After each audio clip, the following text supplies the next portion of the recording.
Hello बच्चों, let's read this question. Which of the following statement is incorrect. हमें इस question में बताना है कि कौन सा स्टेटमेंट इनकरेक्ट है। So the key concept here would be the properties of P block elements. ठीक है, तो अगर हम देखें पी ब्लॉक में क्या होता है, जो नॉन मेटालिक करेक्टर होते हैं, नॉन मेटालिक करेक्टर डिक्रीज होता है। जैसे हम डाउन जाते हैं ग्रुप में, नीचे की तरफ जाते हैं, तो नॉन मेटेलिक करेक्टर डिक्रीज होगा, that means metallic character increase हो जाएगा। तो उसकी वजह से हम कहेंगे कि यहाँ पे जो मोस्ट मेटेलिक एलिमेंट होगा वो हो जाएगा heaviest element in each p block group. अब हर एक पी ब्लॉक ग्रुप में जो सबसे हैवीएस्ट एलिमेंट होगा, जिसका एटॉमिक मास सबसे ज़्यादा होगा, उसमें सबसे ज़्यादा मेटेलिक करेक्टर पाया जाएगा। तो इसके अकॉर्डिंग तो ए स्टेटमेंट हमारा करेक्ट हो जाएगा। बी देखते हैं। तो देखिए, अब बी स्टेटमेंट की बात करें, third period element in P block, जैसे कि एल्यूमिनियम हो गया इसका एग्जाम्पल। तो इसमें क्या होता है, presence of vacant D orbital होता है। अगर मैं इसका इलेक्ट्रॉनिक कॉन्फ़िगरेशन लिख दूं, neon 3s2 3p1 and 3d0, तो डी ऑर्बिटल है, जिसकी वजह से क्या होगा, ये अपना ऑक्टेट एक्सटेंड कर सकता है ना भाई, can expand it's octet, means 8 से ज़्यादा इलेक्ट्रॉन आ सकते हैं लास्ट आउटर मोस्ट शेल में। तो इसलिए इसका कोवलेंस ग्रेटर देन 4 हो सकता है। ठीक है,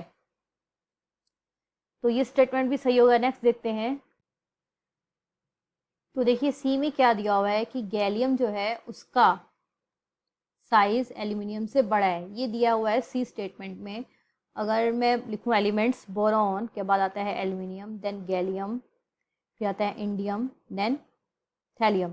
तो देखिए हम नीचे की तरफ जाते हैं तो सिंपल सी बात है कि नंबर ऑफ शेल्स बढ़ती हैं तो साइज भी क्या होता है, एटम का इंक्रीज होता है। तो उसके अकॉर्डिंग तो ये स्टेटमेंट सही होना चाहिए। लेकिन होता क्या है, अगर मैं गैलियम की बात करूं, गैलियम का atomic electronic configuration argon 3d10 4s2 4p1, और अगर मैं एल्यूमिनियम का लिखूं तो इसका होता है नियॉन 3s2 3p1। तो देखिए अब गैलियम में क्या है, जो डी इलेक्ट्रॉन्स हैं, 3d इलेक्ट्रॉन्स, ये क्या करते हैं, देखिए प्रेजेंस ऑफ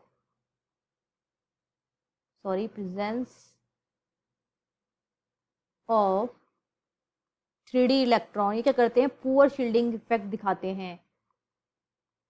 क्या करते हैं, पुअर शील्डिंग इफेक्ट्स शो करते हैं। मीन्स आउटर मोस्ट जो इलेक्ट्रॉन्स हैं उनको न्यूक्लियस के अट्रैक्शन से ज़्यादा बचा नहीं पाते हैं, ये पुअर शील्डिंग इफेक्ट शो करते हैं, जिसकी वजह से क्या होता है, जो outer most shell feel more attraction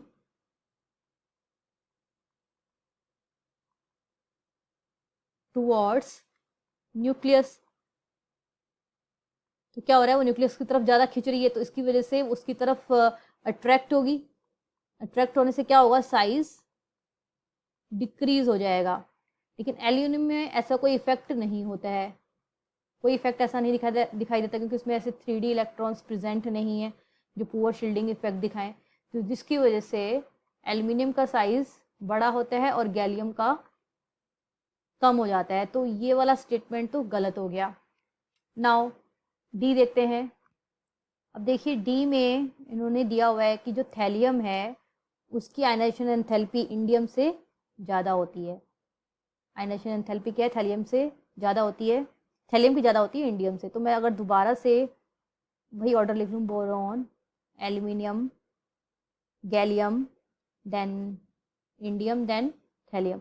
तो देखिए आयनाइजेशन एंथैल्पी हमें पता है कि नीचे की तरफ क्या होती है, डिक्रीज होती है। आयनाइजेशन एंथैल्पी नीचे की तरफ डिक्रीज होती है क्योंकि नंबर ऑफ शेल्स इंक्रीज होते हैं। तो क्या होगा, अट्रैक्शन न्यूक्लियस का कम होता जाएगा लास्ट वाले इलेक्ट्रॉन्स के लिए, तो वो जल्दी से रिलीज हो जाएंगे, एनर्जी कम लगेगी रिलीज करने में। बट यहाँ पर एक उल्टा हमें एक ऑर्डर दिखाई देता है। तो थैलियम में अगर आप देखेंगे तो इसमें 5d इलेक्ट्रॉन और 4f इलेक्ट्रॉन प्रेजेंट होते हैं, और ये दोनों ही इलेक्ट्रॉन क्या करते हैं, पुअर शील्डिंग इफेक्ट शो करते हैं। पुअर शील्डिंग इफेक्ट शो करते हैं। पुअर शील्डिंग इफेक्ट शो करने का मतलब है कि effective nuclear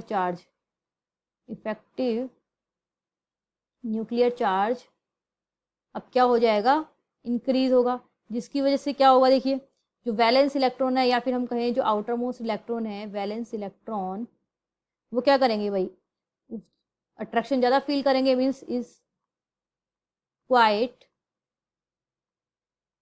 held strongly bye nucleus. Nucleus उसको स्ट्रांगली पकड़ के रखेगा, जिसकी वजह से इनको रिलीज करना क्या हो जाएगा, हार्ड हो जाएगा। हार्ड हो जाएगा तो एनर्जी ज़्यादा लगेगी उसको निकालने के लिए, एनर्जी ज़्यादा लगेगी, दैट मीन्स आयनाइजेशन एंथैल्पी क्या हो जाएगा, इंक्रीज हो जाएगा। तो इसीलिए थैलियम की आयनाइजेशन एंथैल्पी ज़्यादा होती है। तो ये स्टेटमेंट क्या हो गया, सही हो गया। तो आंसर मैच कर लेते हैं।